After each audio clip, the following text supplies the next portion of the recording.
one of my better yard sale finds. This rain jacket. It's got a hood, and it had a pair of pants too.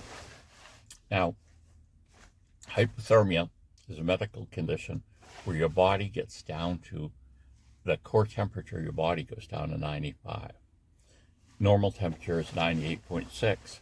So just dropping those, say 3.5 degrees about, puts you in peril. You would think, this is going to tie back to the rain jacket, you would think people getting too cold would be a problem in the winter.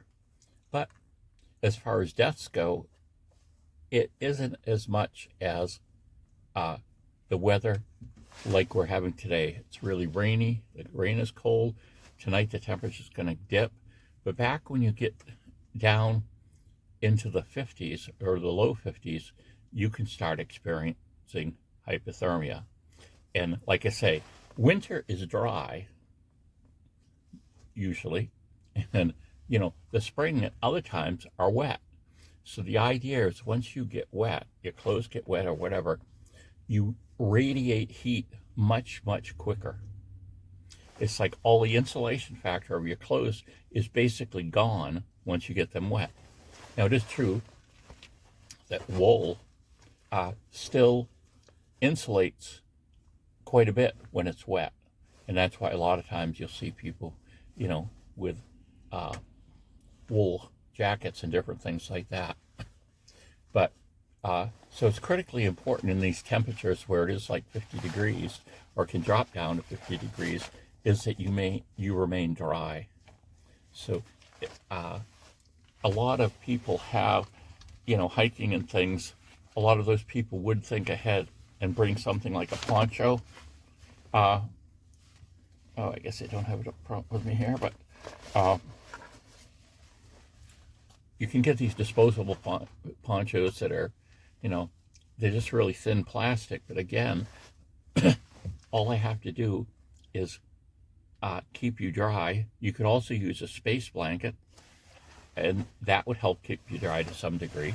Now, usually they're not, the ones that typically go for $1 or $2 aren't that large, but you could still wrap it around you, put it around your head a little and the rest of your body to try to keep dry.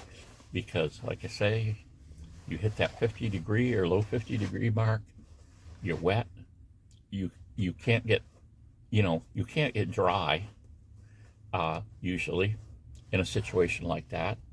And so it can be bad. And, different things can affect the person's susceptibility to hypothermia. And they mention here your age, alcohol or drug use, which impairs your ability to feel the cold. In other words, you might not know it's as cold as it is if you're, drugged up. Medical conditions,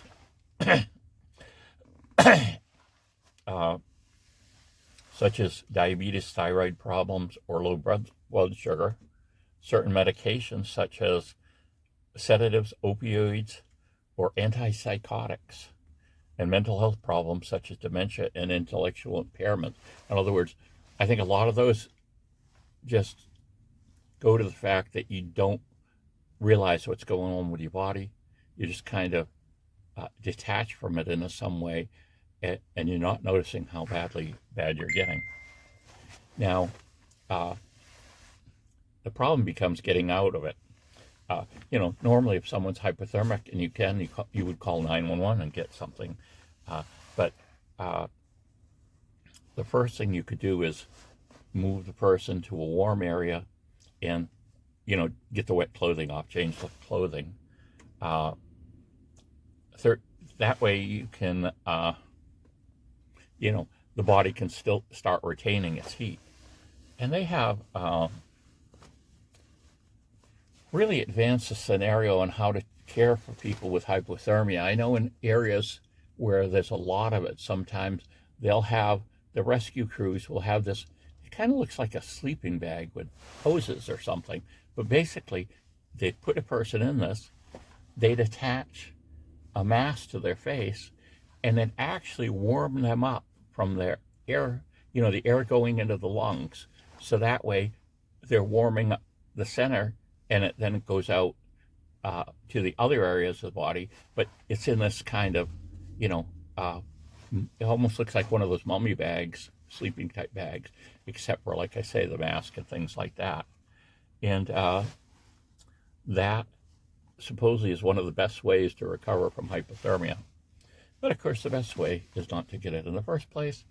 And that would be, you know, if you're out and about, say you're hunting or whatever you're doing, you would always want to have something with you that could keep you dry in case of rain. I mean, you know, obviously if you think there's absolutely no chance of rain some 1 week and you're doing something for some few days in the woods or in a remote area, then maybe you wouldn't. But I think it should be if you have some kind of emergency kit in the car or whatever, or you do, you know, like I say, a lot of backpackers are going to have something to keep, raincoat, poncho, or something to keep themselves dry, because especially through hikers, they know it rains a lot, so they know they've got to be prepared. And some of the hikers too, you have a something that will go over your backpack too, because you know if you keep yourself dry and everything in your pack gets wet, then all of a sudden the pad you're going to sleep is wet, your sleeping bag might be wet, and sleeping bags are bare to get dry again, at least when you're out. So think of that in wet weather, that you should have a means to protect yourself against getting both cold and wet. Bye.